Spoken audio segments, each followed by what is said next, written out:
It doesn't take long to install a RainBird SST smart controller. Before you start, just make sure you have a few things handy. You'll need a Phillips screwdriver, wire strippers, and a hammer. If it's a new irrigation system, you'll also need to get some direct burial valve control wire and watertight splice connectors.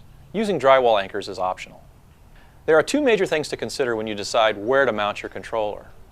It needs to be easily accessible, and it should be someplace where it's easy to run wires to your valves and weather sensor. You'll also want to make sure your controller is within 5 feet of an AC outlet if you're using the included power cord, and at least 15 feet from major appliances and air conditioners. Your controller's weather-resistant case also lets you mount it outdoors and plug it into any outdoor electrical outlet. It can be hardwired using conduit too, with assistance from your local building department or a licensed electrical contractor.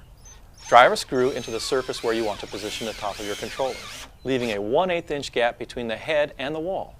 Use drywall anchors if necessary. Hang the controller on the exposed screw. Pop off the access cover and drive a screw into the wall through the center hole at the bottom of the controller. If this is a new installation, the next step is to wire up your valves. Start your wiring by cutting a piece of valve control wire long enough to reach from the controller to the valve. Notice that the valve wire has a number of strands inside. The white wire is the one you'll typically connect to one of the common terminals on your controller. Each valve has 2 wires. Connect the common wires from each valve to each other and to the white strand from the valve control wire using watertight splice connectors. Connect the other wire from each valve to a separate strand on the control wire. Back at the controller, insert the white valve control wire into the common terminal. Using a screwdriver tip to push the tab above the terminal makes inserting and removing strands easier. Use the same technique to connect each of the individual zone wires to your controller. You'll use that second common terminal if you have another valve control wire coming from an additional valve manifold. Next, mount your smart weather sensor in an outdoor location that gets the same kind of sun and rain exposure as your landscape.